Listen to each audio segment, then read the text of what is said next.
Welcome everyone to this episode of Manufacturing Talk Radio. I'm Tim Grady. I'm here with Lou Weiss. The two of us together host this show. And Lou's company, All Metals and Forge Group, is the present sponsor for Manufacturing Talk Radio. They manufacture open die forgings, custom shapes, and seamless rolled rings for industry. So if you are looking for something to build a machine, something big, something exciting, check out steelforge.com. Joining us now is our senior correspondent, Norbert, who speaks to us about the industry surveys he does around the world. And you're looking at what he calls a scatter plot on the screen. Norbert, why don't you give us an idea of how the economy is doing globally? Okay, happy to be with you once again, guys. And the message continues to be fairly strong. Of course, depending on what business a company is in and what markets you're in, it's stronger in some places than others. Obviously, the tech has really taken off in so many ways. So anyway, we'll take a look at what's going on and where we see, and I've got a,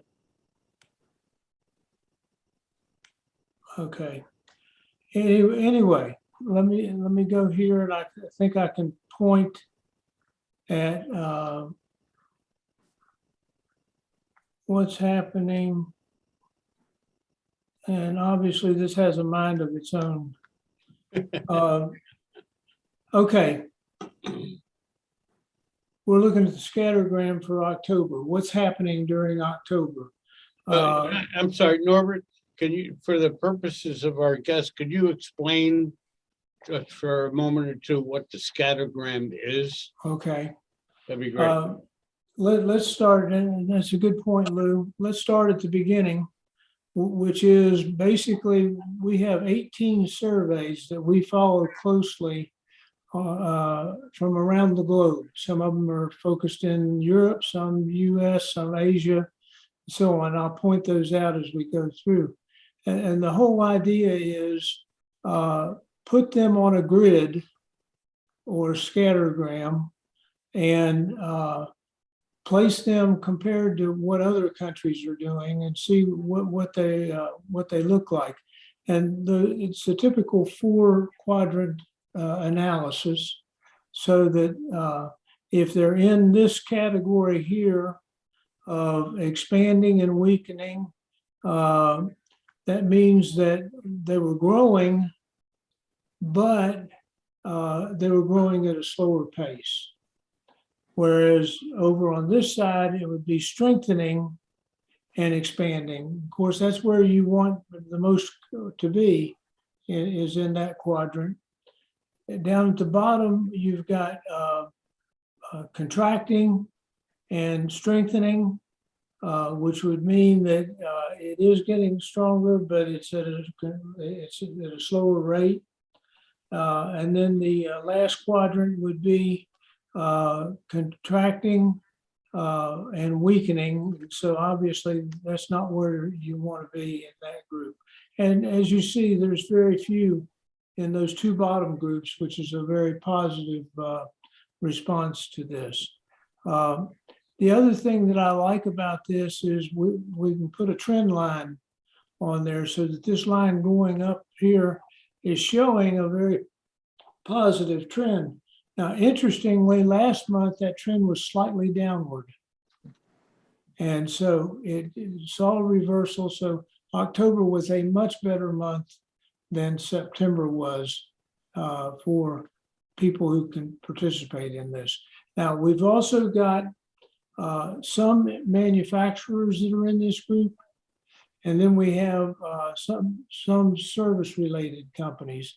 So if we go look at who's at the top, in the most desirable position, it's ISM Chicago and also ISM Services. Now, Chicago, interestingly, is 65% manufacturing and 35% services. So in order to get up into that corner, the services have to really dominate. And that's what we see coming out of the Chicago area. We always associate Chicago with manufacturing, but at the end of the day, I happen to think that Milwaukee is much more important from a manufacturing standpoint. A lot more big facilities and so on. And you've got just a lot going on in Wisconsin from that. So it's important to get a cross section to see who's going well and who is struggling from that. Norbert, looking at the scattergram, there are, the two that you mentioned, Chicago and services, ISM services. Right. And actually, we've had both of the committee chairs on those two reports on our show a week or so ago. It's not believed that these numbers are sustainable. What's your thought on that? Well, they're never sustainable. Okay. It's just a matter of how long is the cycle, right? Okay. The sustainability of the numbers always revert to the mean. So to say the numbers are sustainable, they're not because the cycle is going to reduce. It becomes harder and harder. If you get a 10% month over month improvement this month, it's harder to get a 10% improvement next month, and the month after that, and the month after that. So it automatically tends to have a downward trajectory, but it's slow. As growth slows down, the index is going to slow down. Got it. Well, thanks for that point, because looking at it, we can't be increasing or maintaining a 65, 70 number for any real long length of time. Right. We also tend to forget that it's just basic math associated with it. A reading, when 50 is the midpoint, a reading of 55 is a 10% month over month improvement. A reading of 60 is a 20% month over month improvement. So you can't stay up in that type of area very long. It'll start, we've managed to, this economy has held up primarily because the recovery was for large and mid-sized companies. And that they also tend to wind down. I'm not sure how some of the numbers that we're seeing, when you look at manufacturing, you've got to have a strong auto industry. And the volumes are so far down in the auto industry that I don't see how they could possibly support a lot of strength out of that segment. And the reason autos are so important, of the 18 industries that the Commerce Department follows and so on, of the 18 of those industries, 10 of them are highly dependent upon the auto industry. So you have to have a good auto industry to have a good overall economy if it's going to stay very long. Norbert, let's talk a little bit about Europe. What's going on there? Their numbers aren't anywhere near our numbers, but they are not terrible.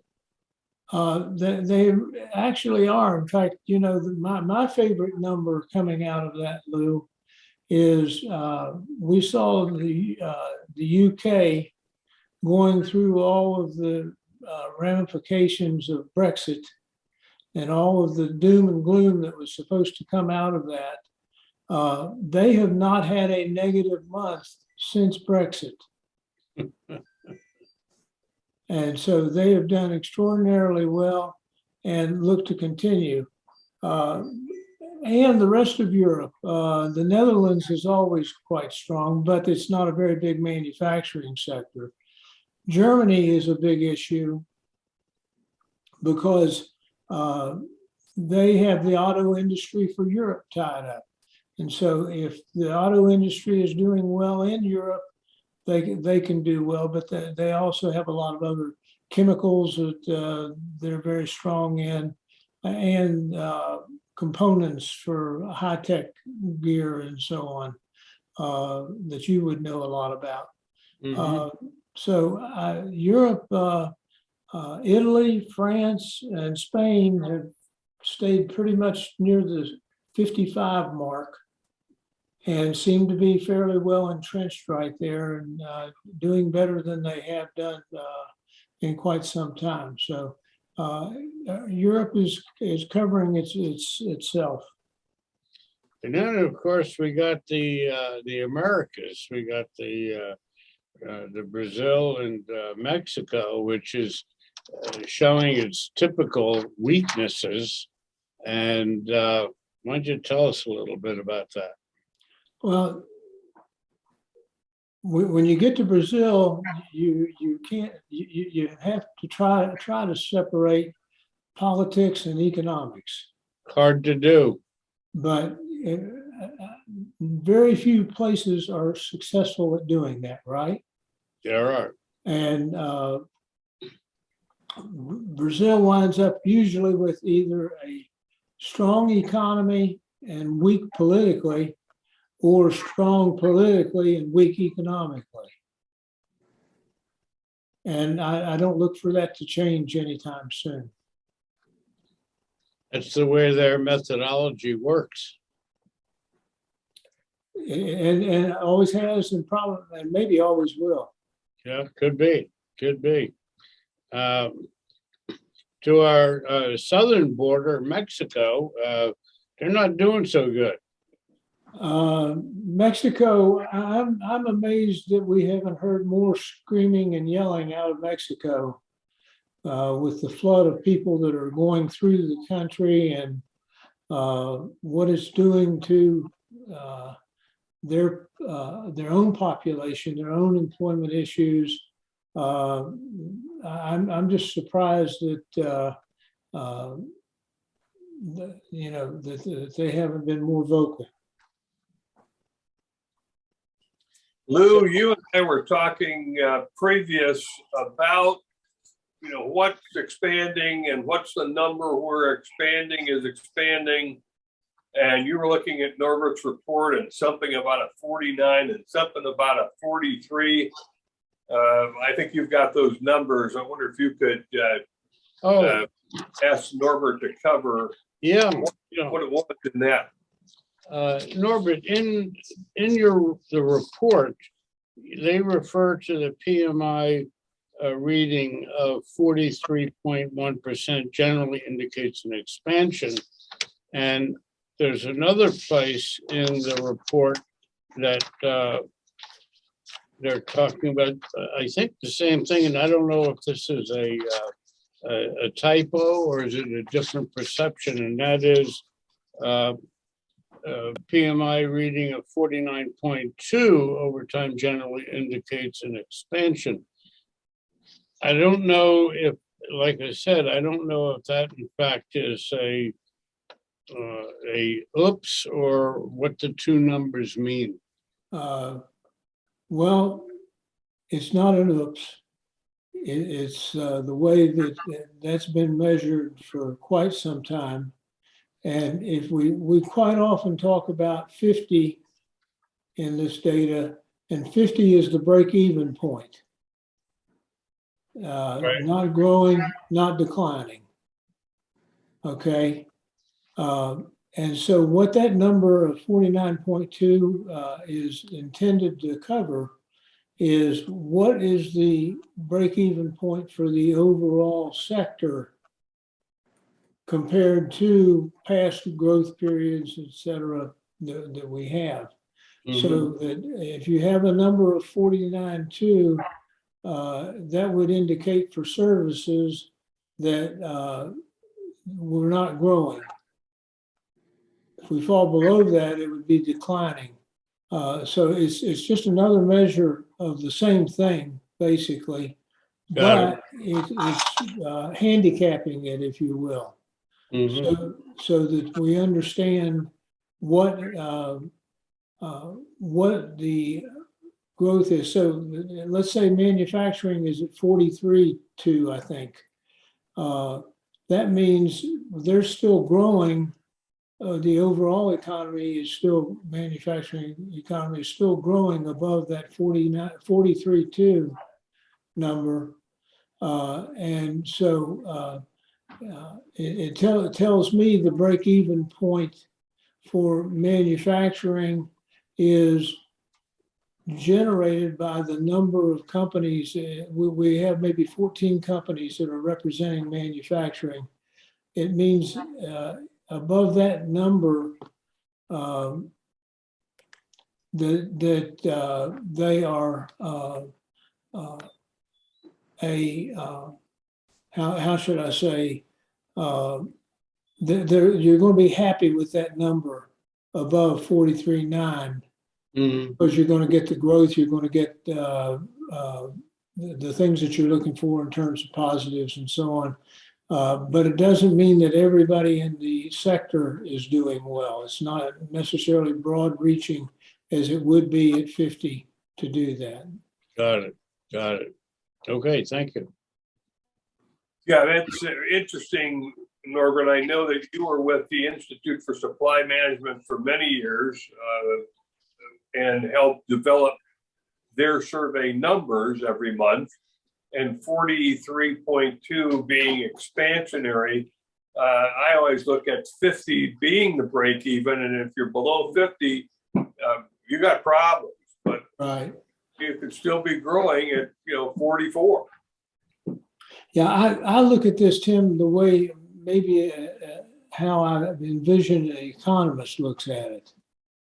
At 50, the economist says, well, there's not really a lot of activity or anything from that.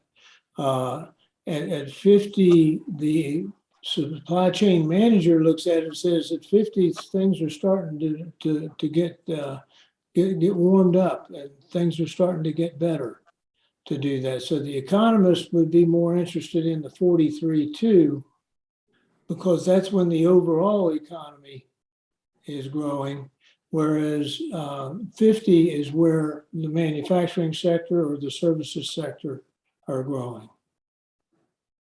Okay.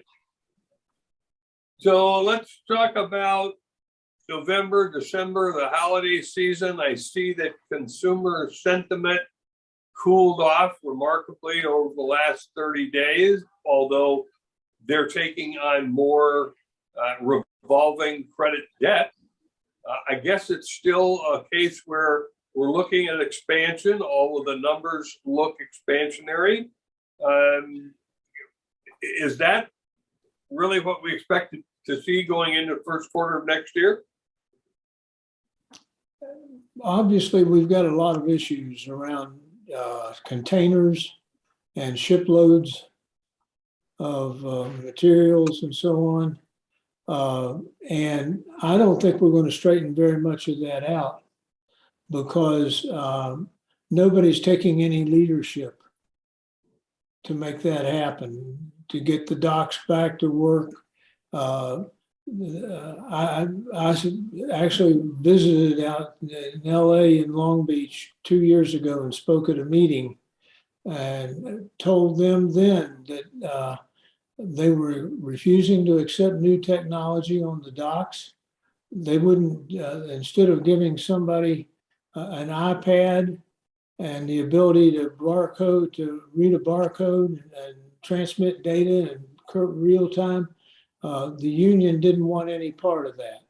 What they wanted was the ability to control what went on the docks, which is what they're doing, but it's certainly, it's not the right thing for them, for their long-term benefit, but they're caught up in the short term as they see it right now. So I don't see the dock situation some of those ships are going to start going around in the new lane of the canal. And they're going to take, once they take business away from LA Long Beach, it's going to be hard for them to get it back. That's going to form some of its own problems. And we don't know what all of this with tariffs and everything else. Are we going to get rid of the tariffs, or are we going to make them put more teeth into the tariffs? Certainly, we need some form. There's no such thing as free trade. There's something attached to that trade that's going to cost somebody some money associated with it. So maybe we can get rid of the theme of a free trade and get back to fair trade, so that we don't have everybody taking advantage of us. And we're getting more of a say in the game than what we chose. And much of what was going on is we abdicated our responsibility to make sure that we were getting fair trade. So hopefully we can get back to that. Well, it's interesting. I just read a alternate point of view article on truck drivers, and we've heard for a long time, and this article said really since 2005, about a truck driver shortage.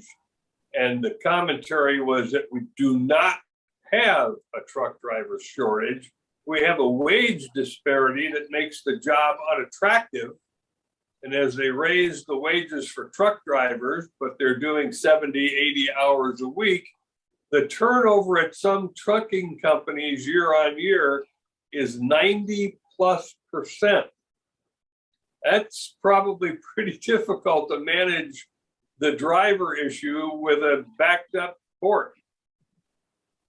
Well, I would say, Tim, you know that it's not probably the case. It is the case.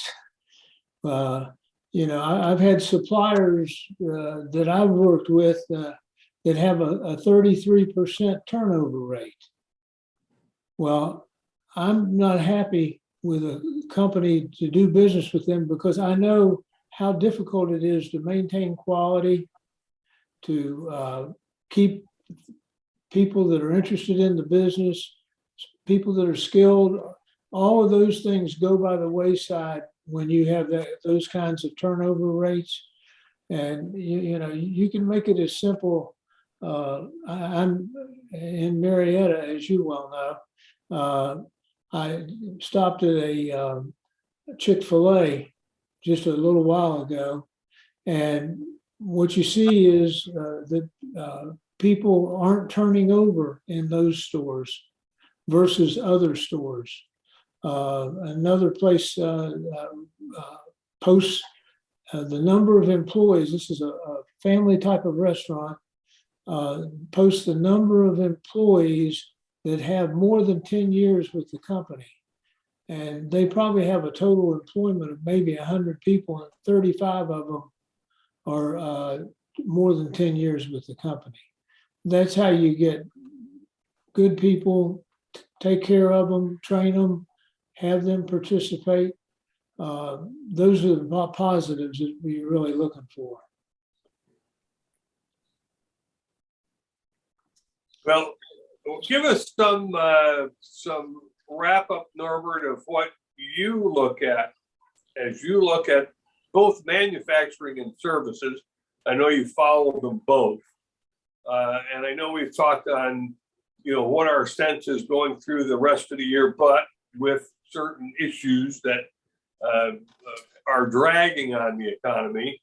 As we go into first quarter of next year or longer, is there a downturn in the offing or a cooling in the offing, or do you think this expansion is just going to continue to roll along? Well, if we go back to the thesis that I offered in terms of the expansion that can take place, I think I'd have to say that there's no alternative but for things to cool off.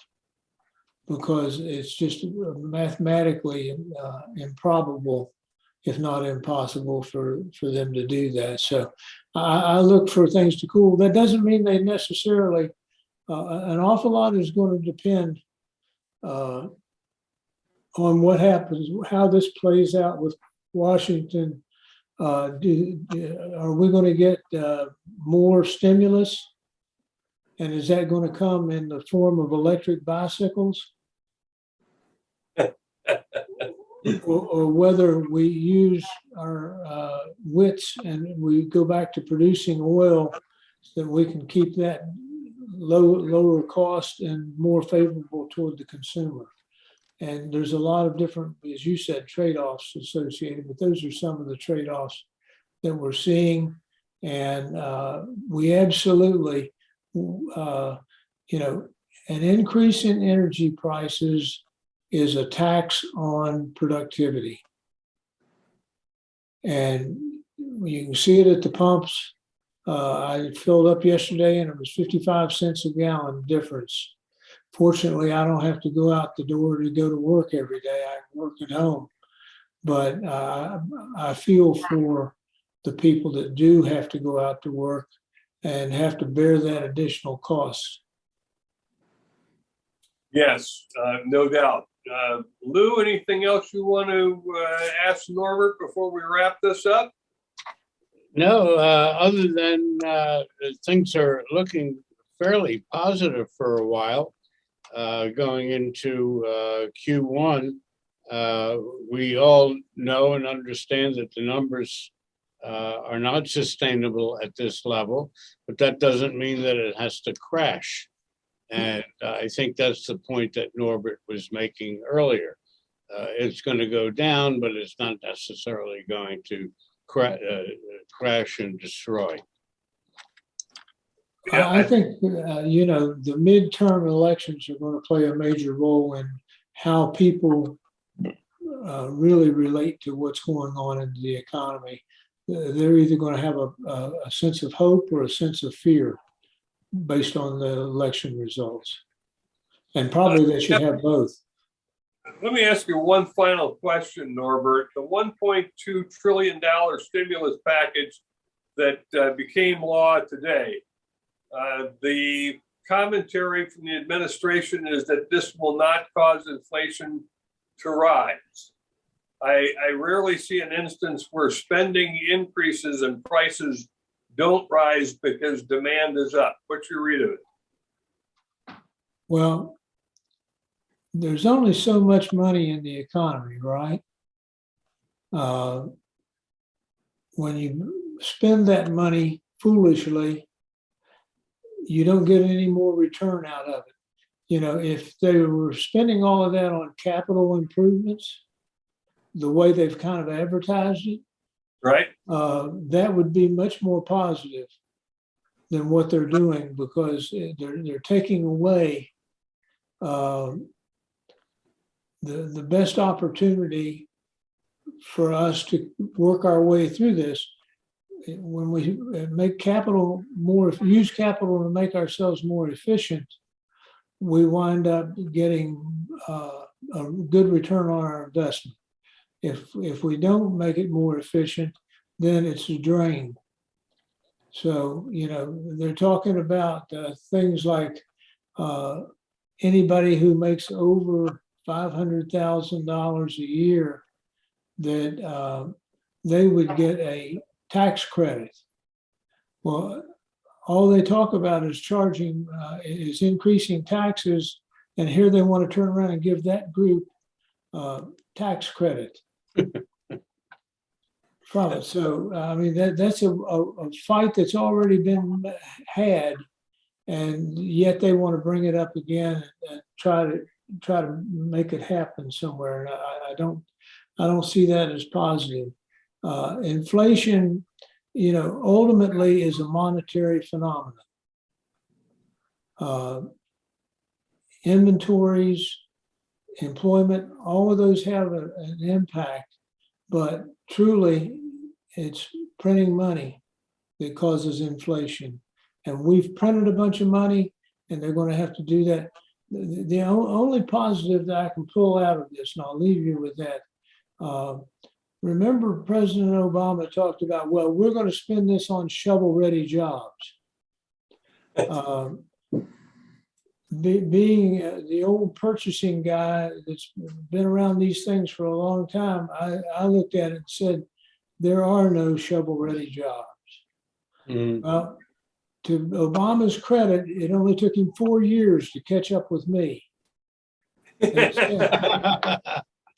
and say that there are no shovel-ready jobs.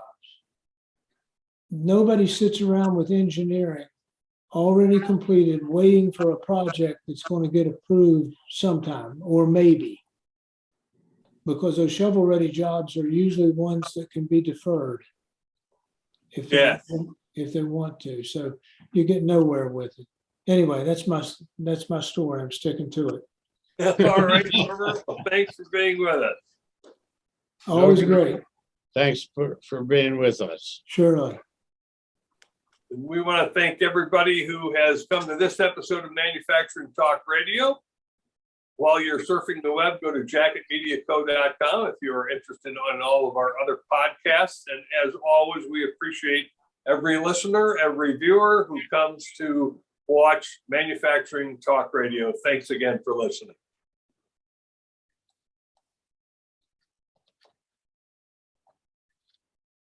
Welcome, everyone, to this episode of Manufacturing Talk Radio. I'm Tim Grady. I'm here with my host friend from the last 26 years, Lou Weiss, who is the president of All Metal and Forge Group that sponsors Manufacturing Talk Radio, and they manufacture open die forgings and seamless rolled rings.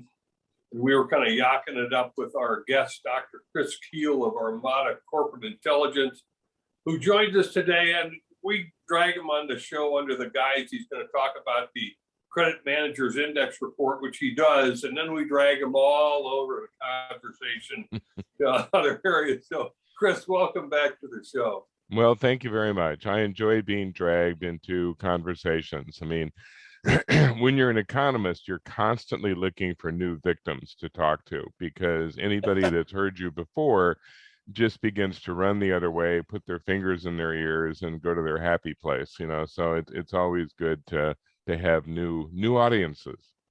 We may have to talk then about farm animals later. Exactly. I do live in Kansas, therefore farm animals are a part of daily life here. So yes, I'm sure. So let's talk about the Credit Managers Index, which comes out from the National Association of Credit Managers. And just to thank them, please go visit them at nacm.org. Chris, what's going on with the credit managers? Are they tearing out the little hair they have left, or are they getting implants? They're in pretty good shape right now. Just quickly, for people who are not familiar with the Credit Managers Index or NACM or credit managers in general, these are the people that determine what kind of terms you're going to get when you're buying machinery or inventory or anything it is that you're purchasing from a company that is part of your supply chain. So the supply chain, in a way, ends up being somewhat determined by the decisions on the part of credit managers, because they're trying to determine what situation you will be facing as a company when the time comes for you to pay them. Credit managers, as a result, tend to think a little bit into the future. They're not terribly concerned about how you are doing today. You don't owe them money today. You owe them money in 30, 60, 90, 120, 180 days. So they're looking down the road. So whenever you look at credit manager data, you kind of have to think in the back of your mind, this is where they think we're going to be in 2, 3, 4, 6 months. Much of what is the value of the CMI is that predictability. And in a way, the Credit Managers Index often predicts the Purchasing Managers Index, because frequently the credit manager does what they do before the purchasing manager does what they do. So with that said, what we saw in the CMI this month was stability, and we don't normally see stability. We often see at least part of the index going up dramatically or going down dramatically, or at least enough to merit some commentary. This month, it was pretty much like last month, which is pretty good news because most of the numbers last month were good. We separate the index into two categories, favorable and unfavorable, from the perspective of a credit manager. So the favorable things are sales, dollar collections, amount of credit extended, and number of new applications for credit. The sales numbers have been up in the 70s for a while, and this is an index where anything over 50 is good, anything under 50 is contraction. So when the numbers are in the 60s and 70s, that's really good. The more interesting thing is that the amount of credit extended jumped up into the 70s, and it hadn't been that high before. What the credit managers are attributing this to is kind of related to the supply chain, and we've talked about it on this show before. Because people are worried about the supply chain and because they're worried about inflation, they are tending to buy more now than they normally would. They're trying to prepare for higher prices down the road. They're also worried about access to materials, so they're perhaps buying more than they ordinarily would because they're worried about supply. The polite word for this is stockpiling. The impolite word is hoarding. And companies are doing a certain amount of that, and the credit managers are noticing it. And it's making them a little bit nervous because they're saying, well, you're asking for a lot more credit than usual, which is okay, but you're counting on demand soaking up that inventory next year. And what if it doesn't? Are you going to be in a position where you're not going to be buying anything more into the coming year, or are you going to struggle to pay back the money that we've basically offered you as trade credit? So there's a little bit of concern showing up with the credit managers. The negative categories are things like accounts out for collection and disputes and slow pays and customer deductions and bankruptcies. Those are not as robust as the favorables. They have been, for the most part, above 50, but not by much, like 51.3 and 50.2. And a couple of them have actually fallen into that contraction territory with numbers high 40s, but still in the 40s. The biggest concern on the negative side is that you're getting a lot more accounts out for collection activity, which is making the credit managers a little bit nervous. Slow pays have become a bit of a problem, but bankruptcies are still not an issue. The bankruptcy numbers are still in the high 50s. So the indication is that there's some problems occurring, but they're not serious enough to really put companies in jeopardy at this stage, which is relatively good news. So the overall conclusion is steady as she goes, I guess. We are kind of coming into a period of recovery. If you look at a lot of the other indicators, PMI numbers were saying that earlier this week. The latest job numbers are a lot more confident than we thought they would be. So we're kind of going into the last quarter in pretty good shape. We're just hoping that that carries through into next year. Let me present the other side of that coin. Yes, please do. And this is almost too much of good news coming from an economist. My question is, aren't we sort of setting ourselves up for the big collapse? It depends. It's one of those things where we're setting ourselves up for our usual dependence on consumers. And the consumer is kind of back in control. For about a year, they really weren't, because they didn't have the opportunity to consume. They were limited by all the different things we were doing around the pandemic. So now we're back to our normal situation where the consumer is driving everything. The reason that they're doing so well right now is they still have a lot of accumulated money from all the stimulus we did the last 2 years. That stimulus is ended. And now the money that they're spending, that's what they have. And if they blow through that, then there really isn't necessarily more to come. On the other hand, our unemployment rates are now very low, 4.6. So the majority of people who want a job have a job, and many of them are getting paid more than they were before because they've had more leverage. The assertion is that we are going to see a fairly strong spring in terms of consumer spending. The worry begins later in the year, because now you start to see things like interest rates going up. You start to see inflation taking a bigger bite out of people's income. You start to see the companies struggle a little bit, and those workers start to get a little more nervous. So the expectations are that we've probably got another 2 or 3 months of pretty good growth. Then by the middle of next year, it starts to slow down, and we'll end up with growth that's about what it used to be, anywhere between 2.5 and 3.5. We've kind of gotten used to, second quarter was 6.5, third quarter dropped to 2. And that felt like a full-on recession, even though all it was doing was going back to normal. Next year is probably going to be normal, but it's going to feel worse because we haven't been at normal for a couple of years. Well, and what about this new phenomena, the Great Resignation that's going on? Oh, yeah. I mean, part of what's been driving me nuts about the way the media has covered a lot of this stuff is that some of the most obvious influences don't get discussed. We've been talking all about jobs, and we don't have enough people, and people don't want to work anymore, and blah blah blah. And it's like, folks, this is demographics. Boomers are getting older. They may still be dressing like they're 22, but they're not. And the fact is that we've been losing 10,000 boomers a day to retirement, and we've been doing it for several years.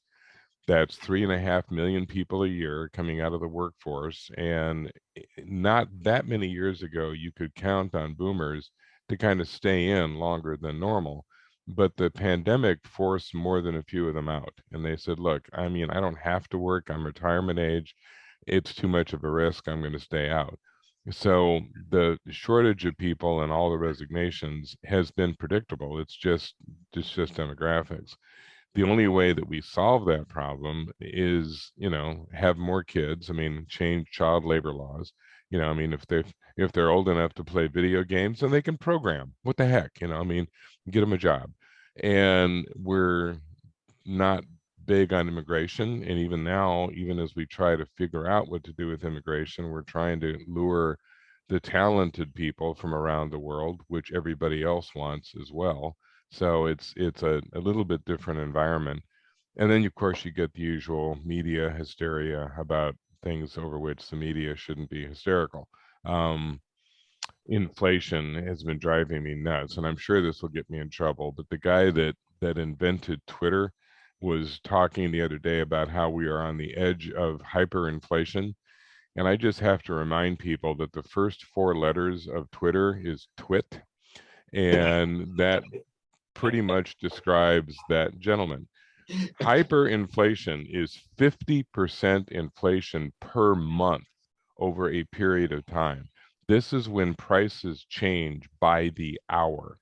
We have never had hyperinflation. We never will have hyperinflation until, of course, the aliens attack and the world comes to a halt. This is Weimar Republic in the 1930s deal. And it's like, we're not dealing with that. We're not dealing with stagflation either. Stagflation is when you have high growth and high unemployment. Unemployment's 4.6. We're not even close to a stagflation situation. What we have is higher than normal inflation, which is in itself enough of a problem without trying to scare people with idiotic references. And when the thing that you invented is for twits that can't communicate in more than 26 letters, why are you so proud of yourself to begin with? That's just me. Well, that's great. Tim, when we get off, we're going to call our lawyers. Yeah, that sponsorship deal is gone now. Yeah. I want everybody to know that the opinions that expressed here are those of the guests, Manufacturing Talk Radio, or its affiliates, assigns, owners, subsidiaries, Exactly. people. And my business partner is somewhere going, no, don't say that. No, that's not Armada. That's just him. Well, I'm going to throw you a wild one, Chris, and it gets real volatile. So I'll let you field it however you want, including saying I'm not going to answer that. Very good. we're approaching zero growth for population in the United States. Right.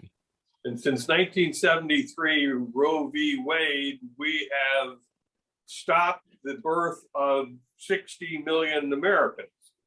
So we've shot our own foot off, and we're not the only country doing it. China's one-child policy hurt them tremendously. The Scandinavian countries, which also allow abortion to take place quite freely, have the same problem. So we're looking at a worker shortage, and it's almost a self-fulfilling prophecy. Right. I mean, population dynamics has changed so dramatically because at one point, the average family size was 4 or 5. I mean, you had large families, and you don't have to go back all that far to have families of 8, 9, 10 kids. That was the way you survived. That was the way that you had people to take care of you in your dotage. And the problem has always been, no matter what society you're dealing with, is the people with the most money have the fewest children. They want that money for themselves. They don't necessarily want to spend it on large families. And so you've had larger families in poorer populations than you have in the richer populations. So not only are we not having as many children, no matter what country you talk about, but we also don't quite know what to do with the children we're having. We're not necessarily changing the education system to accommodate the needs of society. We squander productivity because a lot of the kids are not getting the education that is needed. And it's not that they're not necessarily being educated, but there's never been a good connection between the education system and the business community. And neither communicates very well with the other. So what business people want, they're not necessarily getting from the education system, and the education system often doesn't know what it is that business wants, and it creates a constant dilemma. All I ever hear from people that don't work in manufacturing is, why don't you train your own people? Why are you waiting for somebody else to do it? And then I try to point out that 75% of manufacturers in this country have less than 25 employees. And I've heard the drill. I mean, the guy will go to his senior guy and say, hey, I just hired Skippy here. I want you to train him. And the senior guy goes, seriously? Are you going to give me a raise?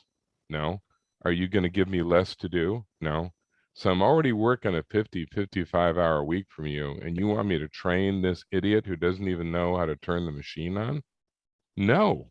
And given that the number one way that manufacturers recruit now is poaching each other, that guy just looks at his boss and says, just because you ask me to do this, I'm going to go to work for the guy across the street, because that's absurd that you think I'm going to train this kid. And the company is basically saying, look, we've got to have a pipeline so at least the kid knows a little before we have to set about training him for our job. And we don't create that pipeline in most cases. I mean, states, if there is any orientation towards that kind of training, is coming from state and local governments, not necessarily from the federal side. And when people keep asking, well, what can federal government do? I said, train. It's like, you're really big on setting up new regulations, and you're very excited about new taxes, and you're constantly bleeding on about creating jobs. You don't create jobs, business does. And it would be nice if you were able to create people to take the jobs that business has on offer, considering there are 10.3 million of them that are going unfilled right now. So there's just a lot of skewed priorities. And not only are our family sizes smaller, we don't do as much immigration as we used to. That's a complicated issue because we don't want more unskilled people. We want skilled immigrants, but so does everybody else. The Europeans, the Asians, they all want those same people. Well, Well, Lou actually has created something called the Circle of Uncertainty and Insecurity, which is going to be headlined in our upcoming issue of Manufacturing Outlook, and put all of these words and phrases that make a business person a little nervous and uncomfortable because there's so many unknowns. And Lou and I have discussed many times, Chris. Yeah, the ISM number is in the 60s and the services number is in the mid 60s and IHS is 58.3 and it all sounds wonderful, but we're kind of waiting for the other shoe to drop because it doesn't feel wonderful. Yeah, it's so much of the growth this year is not artificial. It's real enough, but it's bounding back from 2020. I mean, going forward, economists are going to look at 2020 and 2021 as both anomaly years that you can't really compare anything to. 2020 was a catastrophic recession, which was imposed by government edict. We'd never had anything like that before. Every other recession had some kind of an origin in some sector. 2008 was the banking and housing sector. We knew where the problem was. This time it was like, we're doing fine. March of 2020, we're just barreling along. All of a sudden, attention, attention, everything is closed. Don't talk to anyone. Don't speak to anyone. Cover your face with a plastic bag. Avoid all contact with all human beings for the rest of your life. What? Oh, okay. And oh, by the way, 70 million of you just lost your jobs. And oh yeah, about 800,000 companies, you just went out of business today. And it's like, what the hell? And 1 million people died. Yeah, could I have gotten just a little heads up, 20 minutes, 15, something? I mean, this is kind of like having NASA announce that the moon just shifted out of orbit, will hit in about an hour. So, whatever you've been putting off, you've got 60 minutes, so go for it. It was an anomaly, and then bouncing back from it has been just as much of an anomaly, because once the pressure was lifted, people tried to go back to their old habits as fast as they could, and sort of overdid it. So 2022 becomes the year that we kind of rediscover normal, and we'll find that many of those problems didn't go away, and we sort of have new ones to pile on top of it. Most of the things that we observed in the last year had been happening prior to 2020, but just not at that speed. We were already doing online. We were already going to remote work. We were already changing. We already had labor shortages in manufacturing, construction, transportation. That wasn't new. We already had a supply chain that was in trouble, but it wasn't as obvious as it's been in the last 2 years. So I agree with you. 2022 is a lot more mysterious to me than people are making it out to be. I think it's going to be an adjustment year. Some will do very well, but others are going to struggle because these things are going to start catching up with them to a degree. And on the other hand, you'll have some reactions that will be positive. We've talked about the number of companies looking at reshoring now because they've lost faith in the supply chain. And I've been asking on all the groups that I've spoken to in the last couple of months, specifically the last couple of days, I was talking to bankers, the Illinois bankers and the Kansas bankers. And I said, well, according to the research, companies are looking to reshore. Are you seeing that? And all the bankers said, yep, absolutely. Number one question we're getting right now. Companies saying, hey, I'm moving back from China, Vietnam, wherever. Can you help me get land? And how do I get a loan to do this? And I'm moving back a bunch of people. Where are they going to live? Is there housing here? And the banks are like, oh yeah, we're getting hit with this every day. So it's a real enough phenomenon which will benefit us medium term, but in the short term, it's like, yay, they're all moving back. And we don't have enough workers now. Well, I'm glad you said that, because I was already jumping off of my stool here. You bring back 1 million, 2 million jobs. You're not bringing back people. You're bringing back jobs. And on this side of the ocean, you don't have the people. We don't have the people now, but you're going to bring back 2 million more. Maybe we should start using prisoners and retrain them. I mean, Well, Tim and I were talking about that 6-8 years ago. right. Well, one of the things that's being suggested now is there's a lot of pressure mounting to say, look, we want to bring this work back to the United States and we need all these workers. Well, guess what? A lot of our current workers in these other countries would love to come with it and come live in the United States.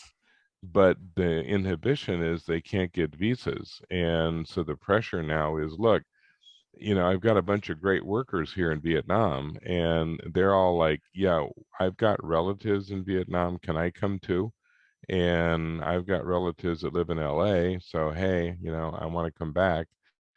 And from a strictly economic perspective, it's one thing to try to deal with somebody who's desperately seeking access to the United States from horrible circumstances in their home country. It's quite another for somebody who's a skilled machinist in China saying, yeah, okay, I'm 26 years old and I live in China and I'm a skilled machinist and I have no problem at all living in Nebraska. Can I come to the US?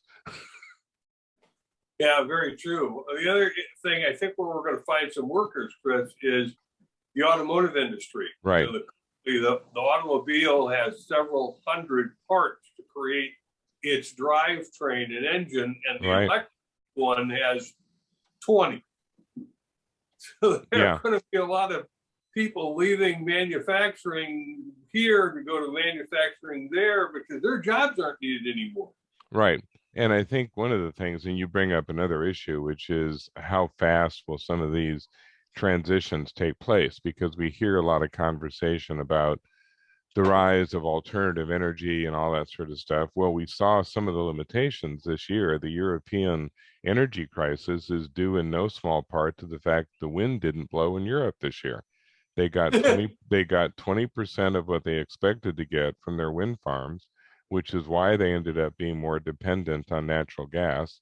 And the Russians took full advantage of this to be the creeps they usually are and restricted gas supply. So it's one of those things that, yeah, alternatives are great, but understand that you're dependent on whether the wind blows or the sun shines, and it doesn't always.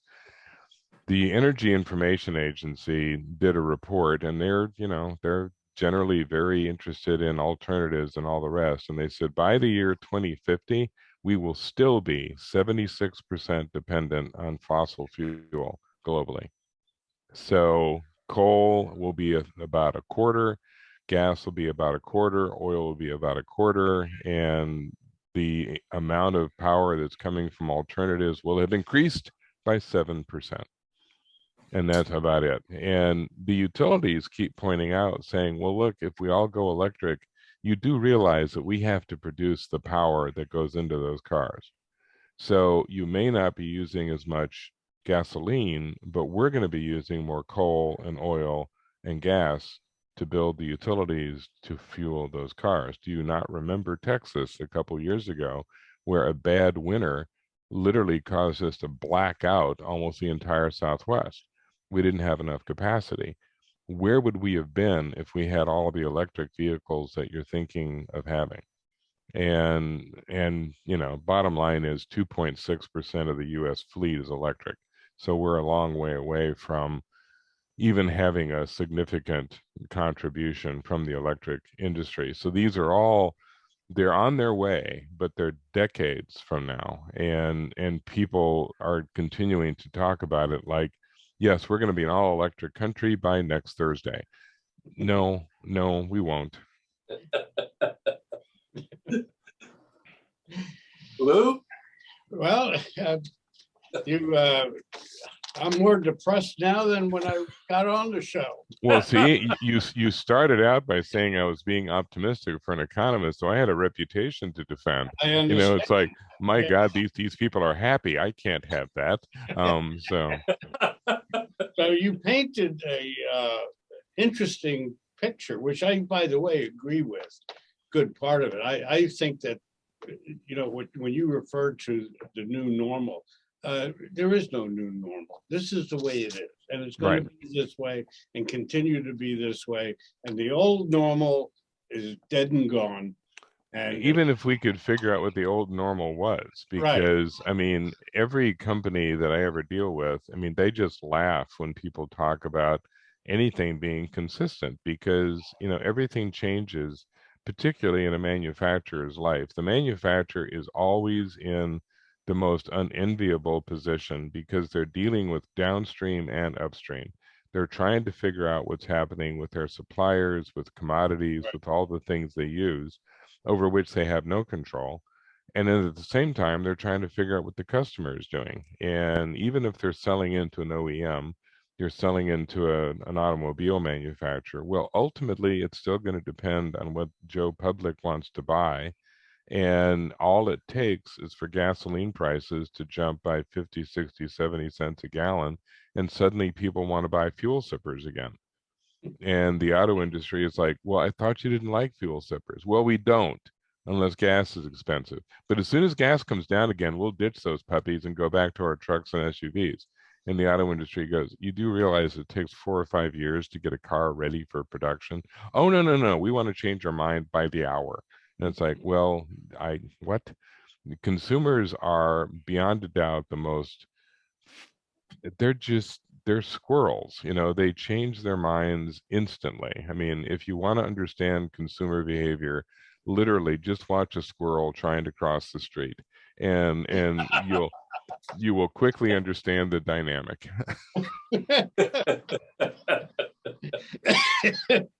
Well, on that note, I don't know if I can take much more of this, Tim. Well, we appreciate you being with us, Chris, and sharing your insights, which are pretty sound, but great analogies. Thanks again. You're welcome. Thanks, Chris. See you next month. See you next month. I'll be happier, maybe. Yeah, we'll have to work on that. Thanks. You take care. Thank you, everyone, for watching this episode of Manufacturing Talk Radio. We encourage you to go to nacm.org, which is the National Association of Credit Managers, for the report that they have. And while you're surfing, stop by jacketmediaco.com, where you can find this episode and all of our previous ones, along with our additional podcasts, and a link to the Manufacturing Outlook digital e-zine I mentioned. Again, thanks for listening to this episode of Manufacturing Talk Radio.